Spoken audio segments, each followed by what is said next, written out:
Welcome back to Burnout Break Room, the podcast that's like a break room but helpful, where we look at burnout through a realistic lens, talk about ways to take a break from the grind, and spill the tea.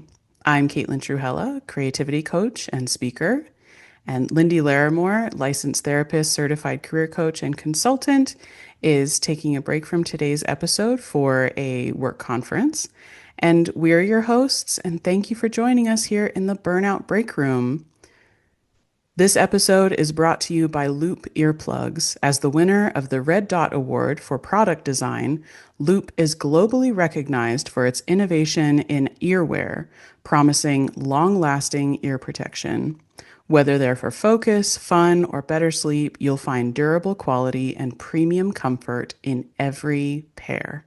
Use our link to get 15% off your next purchase today and live life at your volume. Lean into everything you love that's loud with bold, noise-reducing earwear. Thank you, Loop. And today we are joined by Rebecca Pilger. She is a public speaker, divine feminine energy guide, and host of the Soul Desire podcast.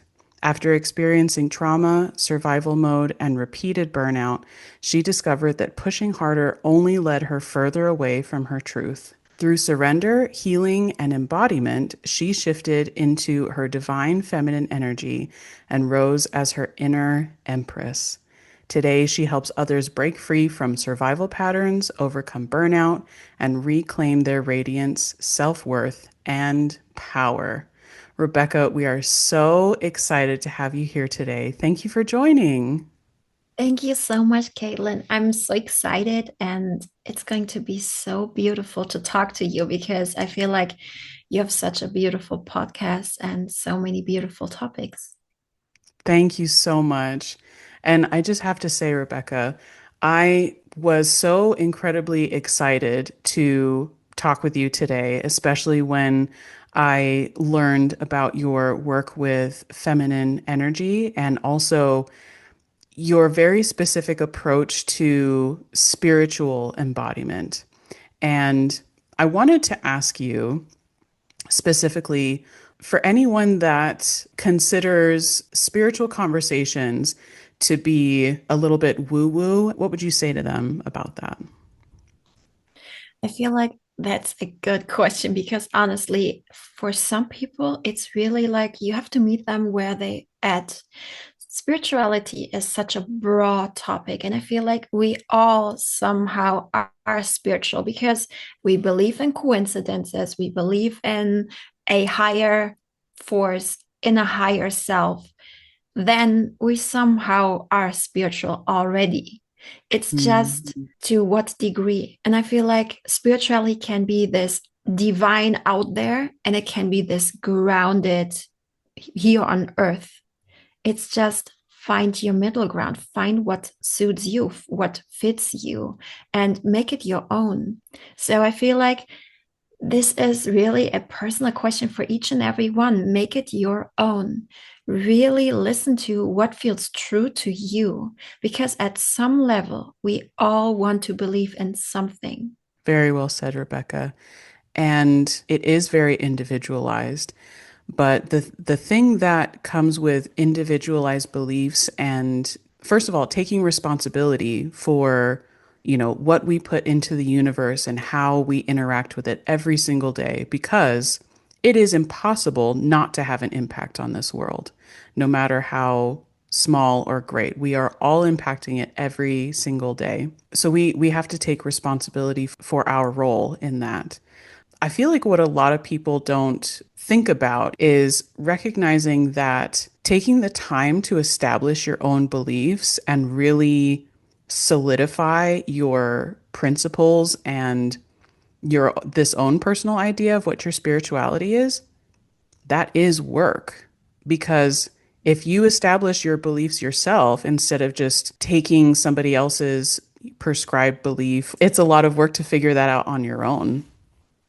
Yeah, this is so true. And quite honestly, I've never saw it from this point. I never really thought about this, but you're right. I think some people are believing in something because of the group environment, because it gives them strength. So they don't necessarily believe in a higher force, they believe in the group dynamic. And this is also a beautiful thing because they believe in a consciousness. Without even knowing, they believe in this consciousness of all of them.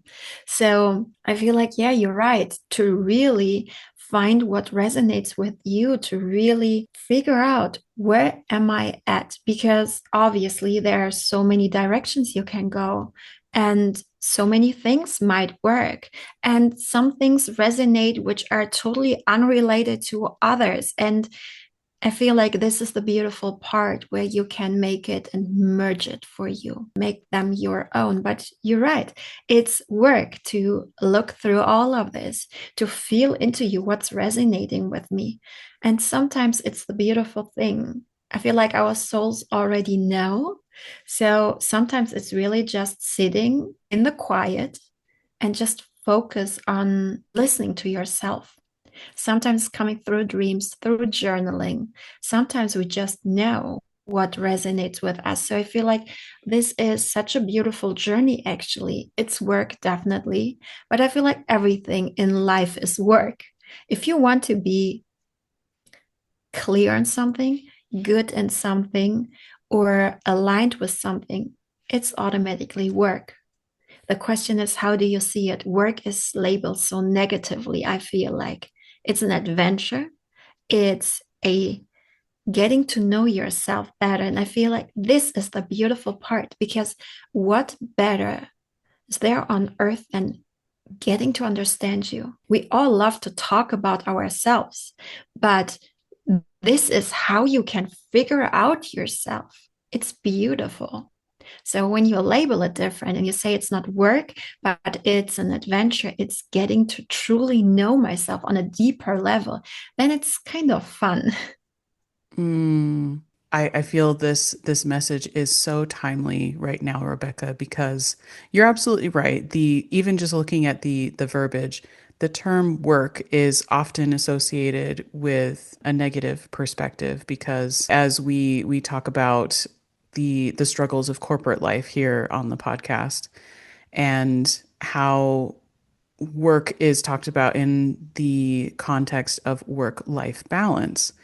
It's something to, constantly monitor. But I love this perspective of, especially when we're talking about self-exploration, it doesn't have to be difficult necessarily or seen as something negative. So to look at it as an adventure is a wonderfully new perspective. I absolutely love that.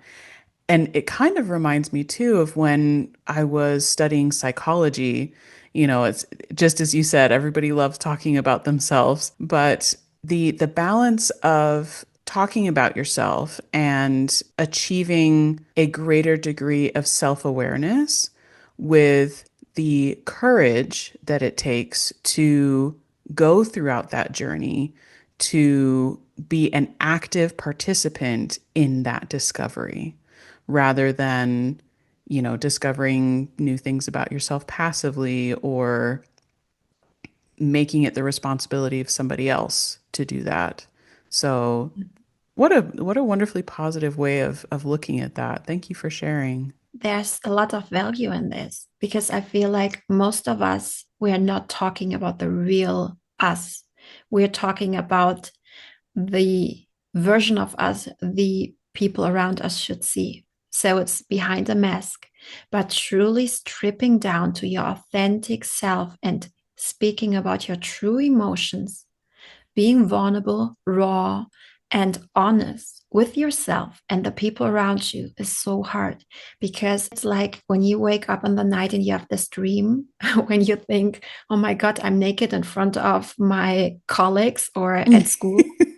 I feel like Right. this is how it feels when you're Mm, really true, honest, authentic, and raw for the first time. You're just your vulnerable self. And then talking about yourself is like standing there naked. mm, But the more you do this, the more you are courageous enough to show up. it's getting easier and becomes this, you become your true self. It's like you pull back the pieces of yourself and you put yourself together and you let go of everything which isn't you. And then I feel like then it's a courageous step to talk about yourself, because then people truly love hearing from you because they learn, they admire, and they gain value when you share. So very true, Rebecca. Especially as, burnout can often be a result of constant masking. We talk about that a lot here on the podcast. And so for people who have the experience of having to mask a form of protection, the more we wear those masks, the more we become disconnected with our authentic selves.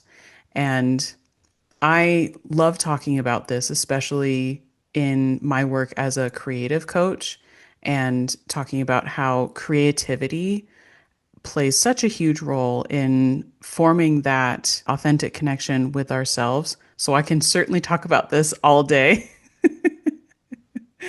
But you are so right in the process of spending more time with that authentic self that is underneath the surface. And when we truly look at what happens when we are living in a mask, in so many ways that we see that this is more and more important, I just want to take a moment to remember that masking is not always a choice. So many people have the unfortunate experience of being required to take part in code switching and different forms of masking just as a survival tactic. But this is all the more reason to support each other in these communities to be our authentic selves. And a lot of times we talk about this within the context of leadership. How can we create environments where people are not only encouraged to show up as their authentic selves, but feel safe doing so? Can you talk a little bit about how leadership plays a role in that and how we might do that in those environments? Sure. I used to be in survival mode for 34 years, so the majority of my life. So I didn't know who I was, always dimming my light, always wearing a mask. And for all those years, I pretended to be someone to receive false love, to receive false respect, to receive false acknowledgement, or to feel fit in a situation, an environment where I never belonged. I was never seen for truly who I am, for my gifts, my personality, for the love I gave or the love I wanted to receive. So, probably most of the time, people force others to wear masks because they're not able to lift their own. They're Mm. not able to see underneath their own. And unfortunately, it really rooted in my childhood and it went through all the relationships.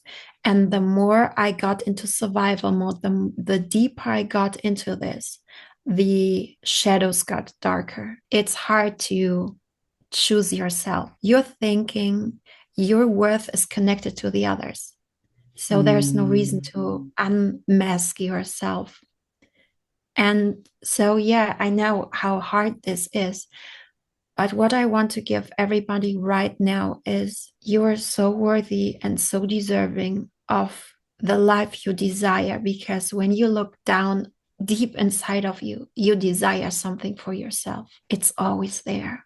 It's never dying. It's in within yourself. It's in your gut feeling, and it's your soul still vowing for you, cheering you on, and hoping one day the mask breaks off and you are courageous enough to look behind all of this. And this is where the magic happens, because this is where authentic, true love lives, fulfillment, purpose, and everything you desire. So I feel like people need to hear this. It's Mm. I needed to hear this, and unfortunately I couldn't hear anybody tell this to me, so I needed to set my life on fire to really see this, and I had to go through really dark chapters of my life. But once you get there, you realize what's really beneath this, and that everything you desire is really indeed there for you. And so yeah, I feel like this was something I just needed to say. And you said, what can leaders do to help, right? Mm-hmm. For me, when I was in burnout, I did a couple of business before this. I was in the divine masculine society. And for those who are not spiritual, the masculine energy is the taking action, scheduling, planning. The divine feminine energy is intuitive, creating, resting, working in cycles. I took my business is always how society tells you to do. And it's usually the hustle paradigm, this hustle mentality. And it used to work really well for me when I was in survival mode because it was always this hustle grain and pushing further and pushing to the limit. And if you're always on this, you're doing this dance, you're always on the verge of being in burnout. You're most of the time not fully in burnout. I've had 3 full blown out burnouts, but before that, it took me probably a couple of years to dance the line. And you can dance the line for years, but it's not healthy. So I started this business after really healing myself. And this is something a lot of people might not know. It's once you heal yourself, you change the ingredients of your recipe because all of a sudden your business, your work environment, your relationships, your family, nothing is the same anymore. Different recipe, different situation. Now you put little bit more pepper in there and it tastes different. And the Mm. other ingredients, they don't harmonize as much anymore. And this is what happened. I healed myself. I realized this is not working for me. I need to stop engaging in toxic patterns. I need to step out of survival mode. And when I recognized this, I took the same pattern I used to take for building a business and applied it to the new business. And guess what? My soup was really a disaster. Nobody could ever eat this if this would actually be happening.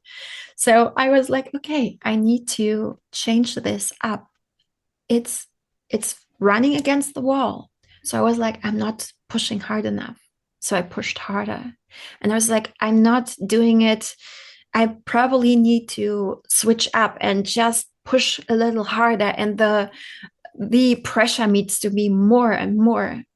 And I ran against a wall and another wall and another wall, and I just got exhausted. And then I recognized this is not working for me. But unfortunately, I just recognized that when I was in a deep burnout, that this didn't work for me. And this realization, I needed to shift back. I needed to go back into my divine feminine energy. So I realized this energy just works on a soul level with me. So I was picking a pattern that didn't work for me. And it's like just another mask. You're masking up what's truly underneath it. So, what I did to shift from this burnout, and this is something leaders can apply to yourself when you're in burnout, is take this split moments to reconnect to yourself. So, what I did in the morning is I just woke up. And the first question I did is I didn't grab my phone. I didn't doom scroll. I didn't do all of this. I really connected to myself and I asked, what do I need today? What Mm. is one thing I can do for me today? And that shifted my focus to me and the present moment. Because here's the thing, when you're in burnout, you're not thinking about the past, you're not thinking about the future, you're thinking not even about this right now. You're just in this cloud, in this fog. And I mean, most of the time during this fog, and I was like doing my to-do list, and then there came this scarcity part. If I don't do this, then so Mm. I was really always either in this cloud or taking the future steps. I need to do this. I need to do this. But when you focus on this here now, really being present is where the divine feminine lives. Because the more you connect with your divine feminine and you release the mask, the more this becomes familiar. I'm not saying it's becoming your new home because most of the time we lived a lot in this hustle mentality. So it feels still tempting. I was always tempted to go back to survival, and it was really hard to prevent myself from slipping back because Mm. it's so familiar. So hustle and grind felt like the right thing to do, and rest felt like laziness. So I felt like I can't rest, even though my body was calling for it. I couldn't because it meant I was lazy. And then there came this old wound, family wound.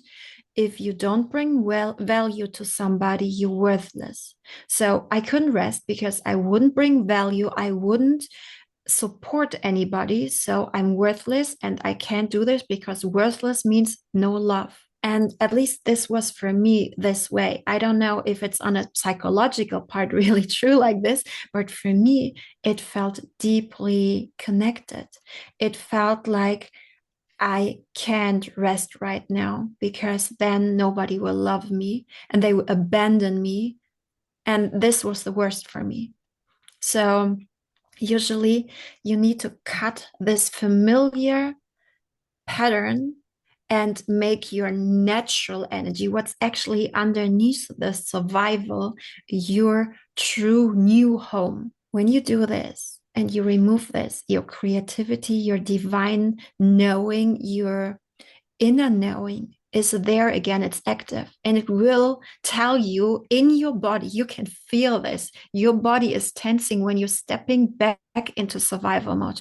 Your hormones and your digestion will tense up, and you will know, whoa, my digestion is off. My bleeding is off. This is usually a sign that you may be on this verge again, that maybe your stress level is peaking. So you need to really do both. So survival mode can't grab you back in and soak you back into this old environment. It will always be there. And I'm not saying you will never slip back because that would be a lie. Even I slip back from time to time, and it depends. But the good thing is you build this muscle of knowing. You trained your body, your nervous system, and this is an entire new and deeper level. Your nervous system is totally connected to the survival mode. And this is really training your body slowly but surely that rest is okay. And for example, I did this. I scheduled 5 minutes, usually after lunch, because I was tired after lunch naturally. So it was perfect. I just scheduled 5 minutes and I laid down, phone somewhere else. And I placed my right hand on my womb and my left on my heart. And I really connected to myself and to my soul. And I told her, we are safe to rest right now. And I personally, this might be for some people woo woo, but for me, it works really well. I gave my soul a name because when I slipped out of survival mode, my problem was that I was disconnected from myself. I didn't love myself. I didn't feel worthy. So I needed a bridge basically. So I gave my soul an endearing name and I talked to her. And when I looked in the mirror, I looked through my eyes, and this is where you connect to your soul. So I talked to her like to someone I love. And when I felt loved enough, I was able to merge both. So when you do this and talk to her and encourage her to rest and tell her she's safe, she doesn't have to worry, nothing will happen. And this is not only that you build this connection to yourself and to your soul and build this inner knowing, you heal your inner child because your inner child listens, and you heal your nervous system because your nervous system slowly gets rewired and knowing rest is safe. Nothing happens. We wake up and it's okay. We can even rest an entire day and we can stretch it to a week when we need this, because this is the beautiful thing. When you're in your divine feminine energy, you work cyclically. And this was a really hard challenge for me because in the beginning, I thought I can't just rest a week just because I feel like it. I feel drained. I can't do this.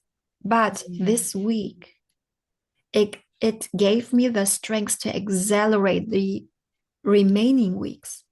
It was incredible how much progress I made, how many new ideas and creativity of spring of me, because I felt like, wow, I've never had this. And it's just by resting.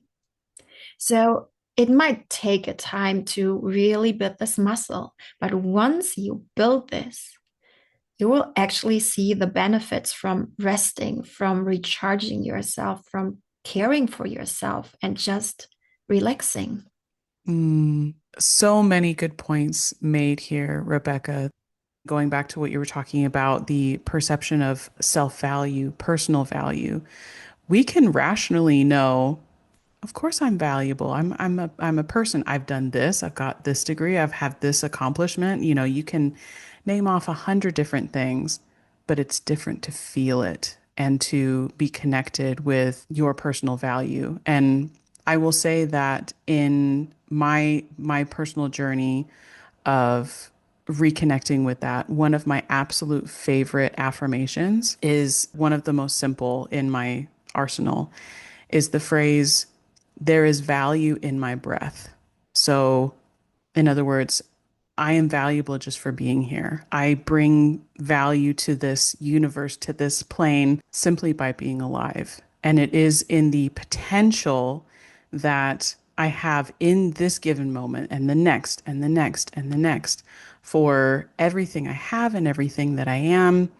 And that mentality can really help be a springboard into diving into those old wounds and discovering where those fundamental beliefs come from. And Rebecca, I cannot begin to tell you how much I appreciate you joining the break room today. This has been a truly enlightening conversation, and I know that the audience will feel the same. Is this conversation has made me feel so much lighter, and I just want to thank you for everything you've brought to the Burnout Break Room. And when you're not here, where can people find you? Thank you so much for your kind words. Well, they landed right into my heart, and I really appreciate being here. Thank you so much for sharing this space and holding this space, actually, because I feel like you made it better. If people want to connect with me, they can do this probably best on Instagram at Rebecca Pilger. I'm there most of the times, and I do have a website, the RebeccaPilger.com. And yeah, I do have the podcast Soul Desire, where I like to just share insights and my own healing journey and little revelations. And I really love when people reach out to me because I like to know where they're at.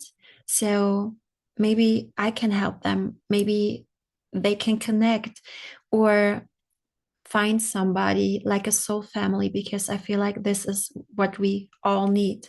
So if there's just somebody I can help, that's such a blessing for me. Amazing. Thank you so much, Rebecca. And of course, all of those links will be in the show notes so that people can reach you directly. And when Lindy is not in the break room, you can find her at lindylarimore.com, as well as Instagram and Facebook and LinkedIn. And for myself, when I'm not in the break room, you can connect with me at CaitlinTruhella.com. And from my website, you can find all of my socials as well as my presence on LinkedIn. You can send me a message if you'd like to connect, or if you're looking for specifically work related to writing or your book. I'm also an author coach, and I do ideation sessions for those looking for creative support as well. So, thank you so much for joining us on this episode, Rebecca, and thank you so much for being here. Thank you so much. Bye.